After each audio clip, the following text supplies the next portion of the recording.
Good evening. Welcome to Monday Night Team Call. I'm Eilers-Heffner, Senior Ruby Ambassador. Thank you for joining me tonight. I'm really excited to talk to you, share with you from my heart, and especially with this last week of April, last full week of the convention contest for 2019. Convention contest, did I say that correctly? And just so much exciting things happening with Plexus overall, with our team, with so much growth after March being so incredibly huge and just pulling that right into April. And, you know, I was thinking of what I wanted to talk to you about, and I was really praying about it, and I'm just over and over and over in my head, it was just run the race was in my head. And I'm like, okay, apparently I need to talk about this.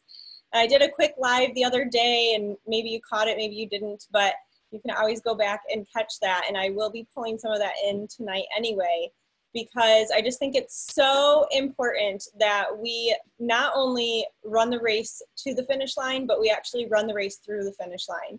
So we aren't just running a race to earn an iPad like in March. We're not just running a race to earn convention prizes. We're not just running a race to hit the next goal or hit the next rank. We're running the race in order to meet that ultimate goal of being financially independent, financially free, to have time freedom, to donate to charities in a massive way with our time or with monetary values. We are running a race to provide to other people this same opportunity. You know, the opportunity here is so huge that if we stay stuck on just one goal, then we may not reach our full potential. And so I was a runner in high school, and I ran the first few years out into college and after college. And our coach always told us that you run through the finish line.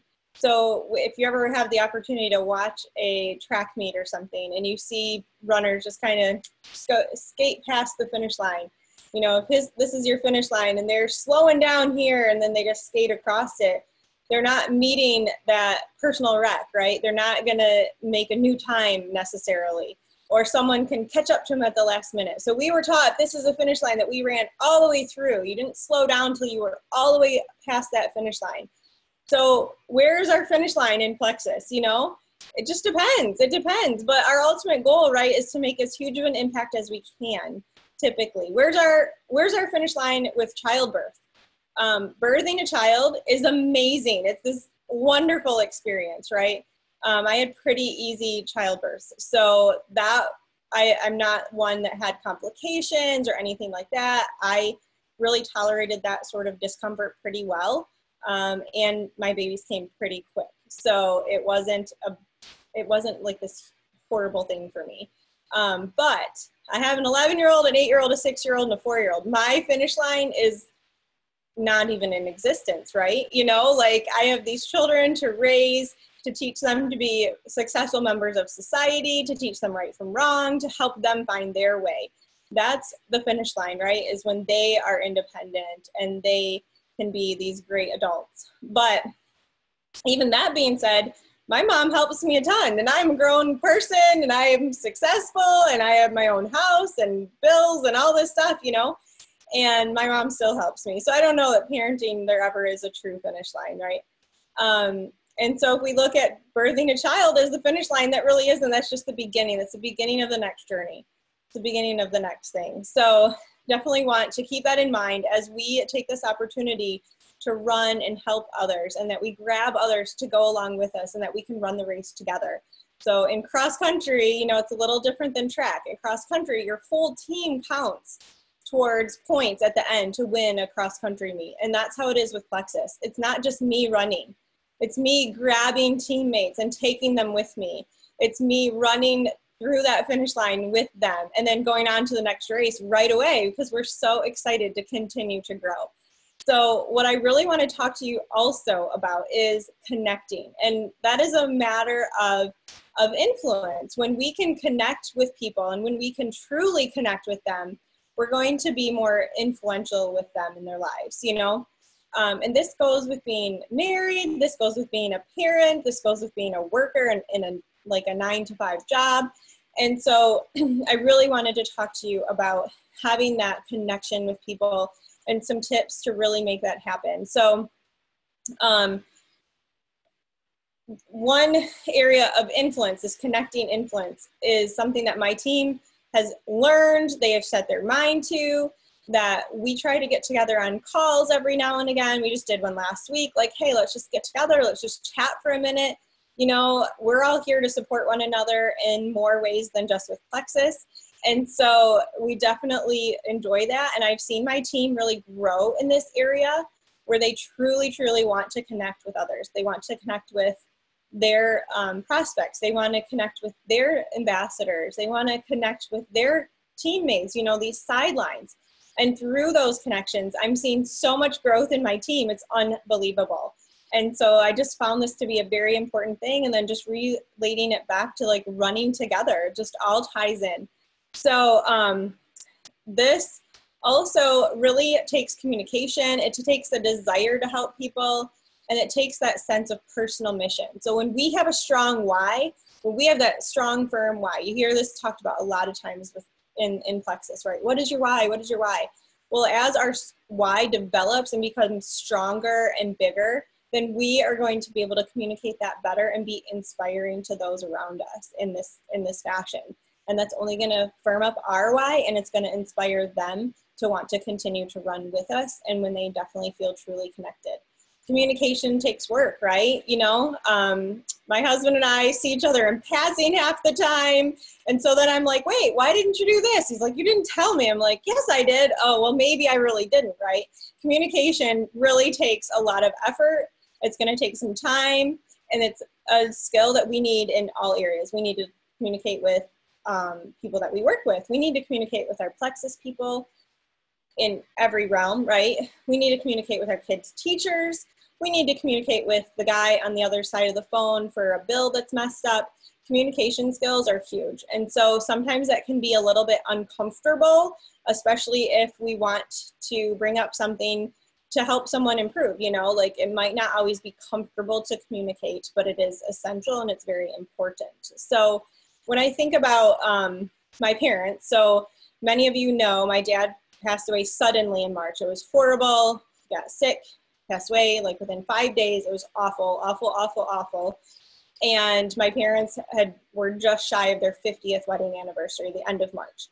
And so when I think back of my parents, you know, I'm 40. So when I think back of all these years that I've known my parents, is it always like rainbows and sunshine with all those memories? No, not necessarily.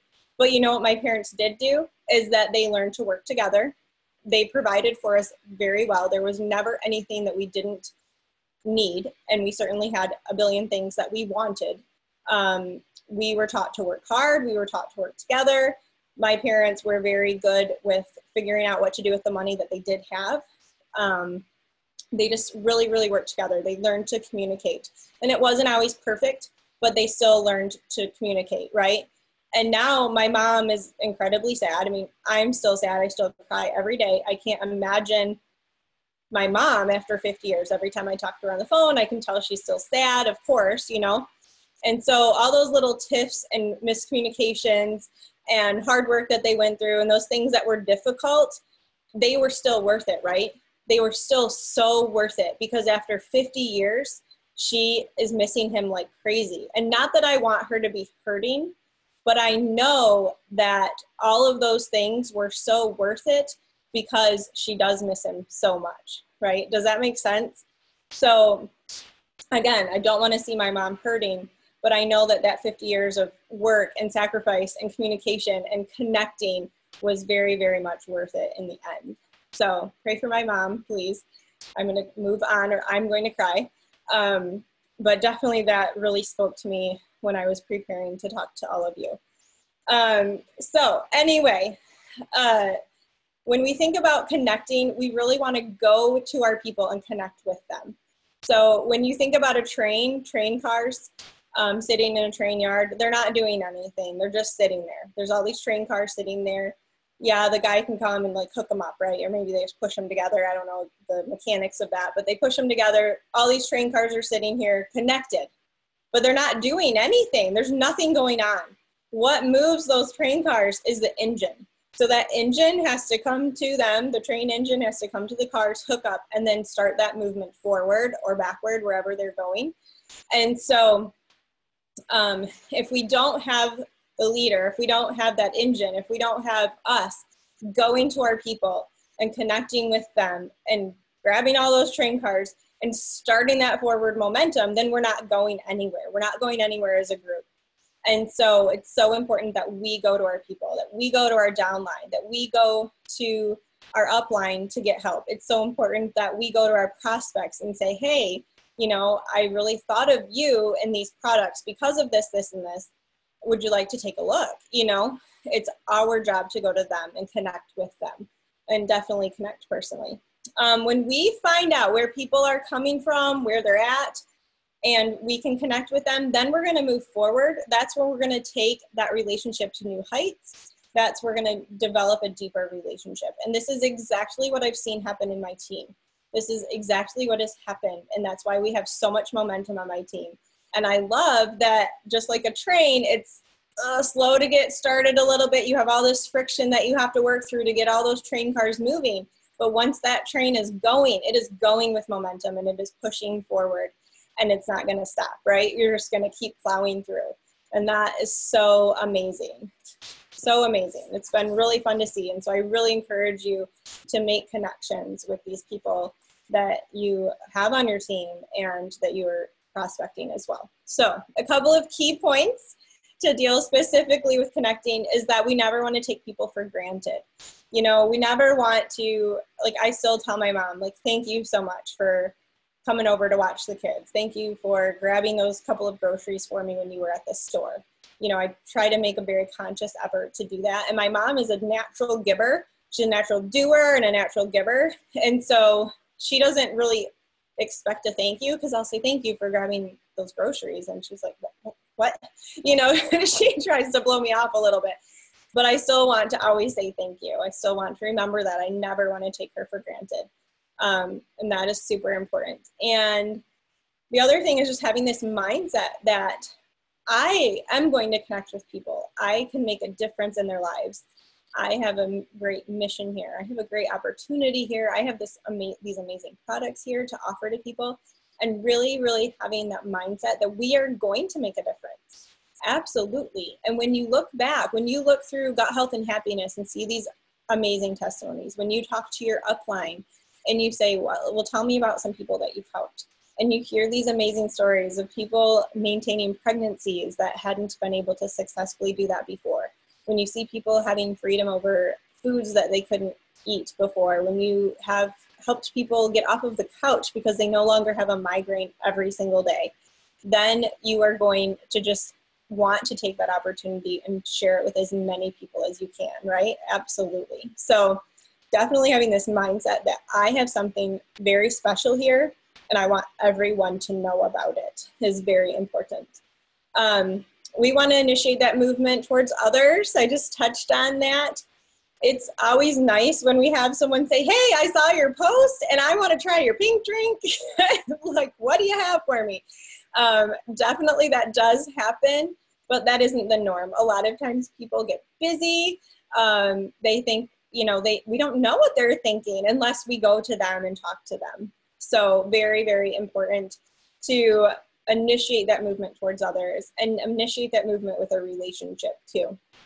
We want to look for common ground. Like, I am a talker, clearly. So I can meet people in the grocery store, ask them about, oh, do your kids like that cereal? I mean, anything. I will just talk to people. If they look interesting, if they're fun, I start talking to them. I'm careful, of course, talking to complete strangers or men because I don't want to give a wrong impression, of course. But I definitely love talking to all these people that I meet, you know. I definitely love connecting with them, and I'm willing to ask enough questions to find something that we might have in common. Definitely enjoy that too. So as a physical therapist in my job, I love meeting new nurses. I love meeting new patients, their family members, and just kind of talking and making a personal connection with them, because I definitely feel so strongly that even a year from now, if they're back in the hospital and I can see them again, they're going to say, wait, I think I remember you. You know, having that personal connection is going to help them remember me, and it's already going to have some rapport. Where if it's all down to business, you don't necessarily have that same rapport with them when they may come back in or something, you know? So definitely asking lots of questions, finding the common ground, and being able to move forward with that. And this is really important too, like, I think with our children, because our children grow up and their interests change and they become teenagers or preteens, and really still wanting to maintain that connection with them, right? It's easy when they're little. It's so easy when they're little, but when they get a little bit older, we have to work a little harder to make sure that we have that connected relationship. And I think that that's something really important to keep in mind. Speaking of which, we want to recognize different personalities and different ways that people like to be approached or talked to. You know, sometimes when we're talking to someone about the products, I'll ask them, do you prefer to read through some information, or should I send you a video? You know, because sometimes they think, oh, there's a video, and they think I have to sit down in these perfect conditions and watch a video, you know, where somebody sends me a video, I'm like, oh, I'll just click that on while I'm doing the dishes, you know? So I want to meet their needs, right? I want to ask the question and make sure I'm meeting their needs. Or I'll give them an idea. When you're just putting on your makeup in the morning, just go ahead and click on the video. You don't really have to watch. You can just listen to what's being said. Remembering those different color personalities is super important, so we can make those connections with people. And then as well as the enneagrams, I think a lot of people are sort of getting into the enneagrams a little bit more. I've just started that study, and that's really, really eye-opening, mostly to know more about myself, so that I can communicate better, knowing how I think, if that makes sense. So enneagrams are not meant to be like, well, she's a 1, and so I'm going to treat her like this. Enneagrams are not meant to like classify someone and then treat them according to that classification. It's really meant to learn more about yourself and learning more about your own communication style and things like that, and how you may be portrayed. So definitely keep that in mind. If you read an Enneagram book, that is something that's talked about right away. Where the color personalities are definitely more like, oh, I think she's a blue, and so she probably would identify really well with this. You know, the color personality is a little more like, okay, how can I approach this person based on kind of their color? And that being said too, not everyone is anyone, like we have a primary, but it doesn't mean that we don't relate to other ways too. So that's another story too, but just be careful that when we never want to put a prejudgment on someone, or definitely like, well, they're this, so they're this. We never want to prejudge because they're a blue, they aren't going to want a research article. That's not necessarily true. You know, it's just a guideline. All of these are guidelines in order to open the doors of communication and connection. We want to find the key into others' lives. So this is going to come with asking questions, right? Figure out what is important to them. So I can guarantee, it doesn't matter how busy I am or what I'm in the middle of. If you ask me about my kids, about my babies, I will stop dead in my tracks to tell you. If you're like, how's Ella doing with the whatever? How are Sam and his headaches? I'm going to stop and be like, oh, I have great news. This and this happened, da da da da da. You know, that's definitely one area where I will definitely stop and want to talk to you. I love hearing about babies. I love talking about my babies. I love birth stories, all of that. Like, definitely very much a positive thing for me. So definitely, if you can figure that out for someone and you know, bring that up every now and again just to have that connection, then it's going to really speak highly to them that you remember that and that you do talk to them about those things too, that they really are very much into. We definitely want to communicate from the heart. So if you're in kind of not the best of moods, that might not be the time to leave a voice message for someone, right?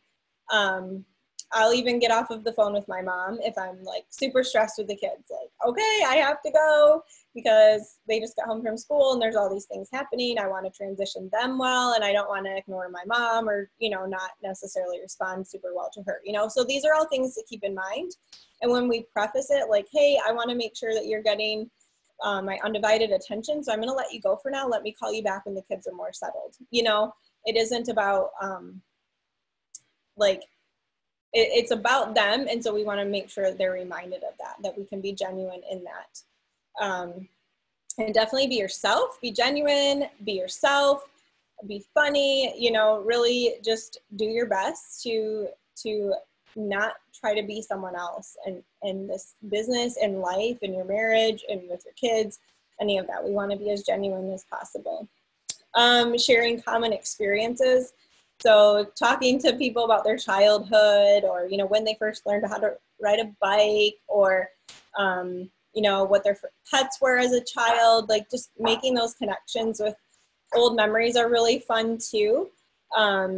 Looking for those bridges, looking for ways that you can talk about something that's a common ground. And it might take some work, and that's okay, because the more that we're talking to people, the more we get to know them, and then we can only help them more. And that's really amazing. And then I also like to leave voice messages, because I think people can hear in your voice how genuine you are. Oh, sorry, a tickle. And they can definitely feel more connected that way if you're leaving voice messages. Sorry. I think it's all of my talking here. Once we're connected with people, then it's time to move forward. So this is what also happened to me in March, is that I had this big plan in March. I'm like, I'm going to get 12 joins. This is going to be so awesome. I'm so excited to help people. Oh my goodness, I'm sorry. And I was so excited. I was so ready to just move forward with all of that. And then I told you already what happened in March. So my plans drastically changed, right? It was very hard to concentrate on Plexusing when everything was so incredibly stressful. It was such a big change in my life, and my dad being sick and just all of that. And so there was a couple weeks in there where I did not do a lot. I didn't do a lot. I wasn't connecting with my team very well. And that was really frustrating. And it took time to even rebuild that, even with the close members of my team, you know, even my close people. It took some time to rebuild that relationship again and rebuild that connection, because I was just so not able to do it. You know, very few, you know, we're always going to have a bad day. We're always going to have a kid that doesn't sleep, or we're going to have a sick kid, or all these different things. Well, this was such a drastic issue that it definitely was harder to kind of fight through, obviously. I mean, that was huge. So what happened is I still ended up with 6 joins the last day of March. By the last day, I had a couple, and then the last day of March, I got like 5 more. I helped my mom get 2, and I helped another friend who was new to sharing, get 2 joins. So she actually did very well. She went to the website, she looked up some stuff, and she ran with it, and she was answering people's questions, because she knew that I was busy with my dad's memorial service and things like that. And then obviously my mom wasn't thinking super clearly at the time, and so I was helping her with some people that she'd been talking to. And then I had all of my joins. And I really lend this to the fact that I was still connecting with people when I could. So pre my dad getting sick, I was really starting to build relationships. I was really, really working on commenting on people's posts on their walls, and not just hearts and stuff, but really just taking the time to write something, like write an affirmation to them. Like, I love that you're taking your kids to the library. I know that that probably is not the easiest thing to do after school with 4 kids. Way to go, mama, you know, good job. Like, you know, it's sometimes hard to like load everybody up and take them somewhere when you just want to say, let's go for a walk and get your energy out, or whatever. And then you have dinner to make, all the things, you know? And so really building them up, and then really also like jumping over and at the same time leaving a quick voice message like, hey, your library trip looked really fun. Like, just way to go, you know, just a really quick thing. It didn't take a lot of time. And so I really just started asking a lot of questions. asking people like, hey, how can I pray for you? What can I do for you? And then meanwhile, I was still already talking about Plexus, but that isn't the only thing that I talk to them about. I talk to them about other stuff too.